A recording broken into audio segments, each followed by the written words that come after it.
خطبہ نمبر 155 خطبہ نمبر 155 میں امام المتقین امیر المومنین حضرت علی علیہ السلام ارشاد فرماتے ہیں، تمام حمد اس اللہ کے لیے ہے جس نے حمد کو اپنے ذکر کا افتتاحیہ اور اپنے فضل و احسان کے بڑھانے کا ذریعہ اور اپنی نعمتوں اور عظمتوں کی دلیل راہ قرار دیا ہے۔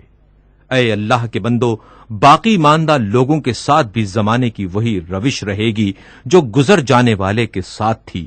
جتنا زمانہ گزر چکا ہے وہ پلٹ کر نہیں آئے گا، اور جو کچھ اس میں ہے وہ بھی ہمیشہ رہنے والا نہیں۔ آخر میں بھی اس کی کارگزاریاں وہی ہوں گی جو پہلے رہ چکی ہیں۔ اس کی مصیبتیں ایک دوسرے سے بڑھ جانا چاہتی ہیں اور اس کے جھنڈے ایک دوسرے کے عقب میں ہیں، گویا تم قیامت کے دامن سے وابستہ ہو کہ وہ تمہیں دھکیل کر اس طرح لیے جا رہی ہے جس طرح للکارنے والا اپنی اونٹنیوں کو۔ جو شخص اپنے نفس کو سنوارنے کی بجائے اور چیزوں میں پڑ جاتا ہے وہ تیرگیوں میں سرگرداں اور ہلاکتوں میں پھنسا رہتا ہے، اور شیاطین اسے سرکشیوں میں کھینچ کر اس طرح لے جاتے ہیں کہ اس کی بدعمالیوں کو اس کے سامنے بھیج دیتے ہیں، سجا دیتے ہیں۔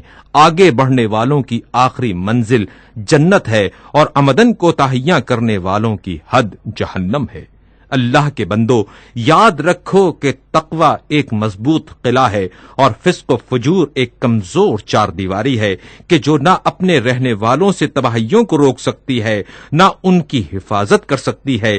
دیکھو، تقوی ہی وہ چیز ہے کہ جس سے گناہوں کا ڈنک کاٹا جاتا ہے اور یقین ہی سے منتہا مقصد کی کامرانیاں حاصل ہوتی ہیں۔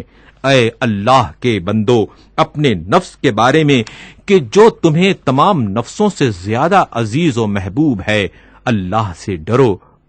اس نے تمہارے لیے حق کا راستہ کھول دیا ہے اور اس کی راہیں اجاگر کر دی ہیں۔ اب یا تو امٹ بدبختی ہوگی یا دائمی خوشبختی و سعادت۔ دار فانی سے عالم باقی کے لیے توشہ مہیا کر لو۔ تمہیں زاد راہ کا پتہ دیا جا چکا ہے اور کوچ کا حکم مل چکا ہے اور چل چلاؤ کے لیے جلدی مچائی جا رہی ہے۔ تم ٹھہرے ہوئے سواروں کے مانند ہو کہ تمہیں یہ پتہ ہی نہیں کہ کب روانگی کا حکم دے دیا جائے گا۔ بھلا وہ دنیا کو لے کر کیا کرے گا جو آخرت کے لیے پیدا کیا گیا ہو، اور اس مال کا کیا کرے گا جو عنقریب اس سے چھن جانے والا ہے اور اس کا مظلومہ و حساب اس کے ذمے رہنے والا ہے۔ اللہ کے بندو، خدا نے جس بھلائی کا وعدہ کیا ہے اسے چھوڑا نہیں جا سکتا، اور جس برائی سے روکا ہے اس کی خواہش نہیں کی جا سکتی۔ اللہ کے بندو، اس دن سے ڈرو کہ جس میں عملوں کی جانچ پڑتال اور زلزلوں کی بہتات ہوگی اور بچے تک اس میں بوڑھے ہو جائیں گے۔ اے اللہ کے بندو، یقین رکھو کہ خود تمہارا ضمیر تمہارا نگہبان اور خود تمہارے اعضاء و جواہر تمہارے نگران ہیں، اور تمہارے عملوں اور سانسوں کی گنتی کو صحیح صحیح یاد رکھنے والے کرامن کاتبین ہیں۔ ان سے نہ اندھیری رات کی اندھیاریاں چھپ سکتی ہیں، نہ بند دروازے تمہیں اوجھل رکھ سکتے ہیں۔ بلا شبہ کل آج کے دن سے قریب ہے۔ آج کا دن اپنا سب کچھ لے کر چلا جائے گا اور کل اس کے عقب میں آیا ہی چاہتا ہے۔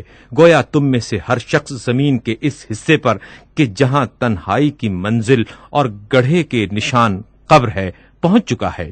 اس تنہائی کے گھر، وحشت کی منزل اور مسافرت کے عالم تنہائی کی ہولناکیوں کا کیا حال بیان کیا جائے۔ گویا کہ سور کی آواز تم تک پہنچ چکی ہے اور قیامت تم پر چھا چکی ہے، اور آخری فیصلہ سننے کے لیے تم قبروں سے نکل آئے ہو۔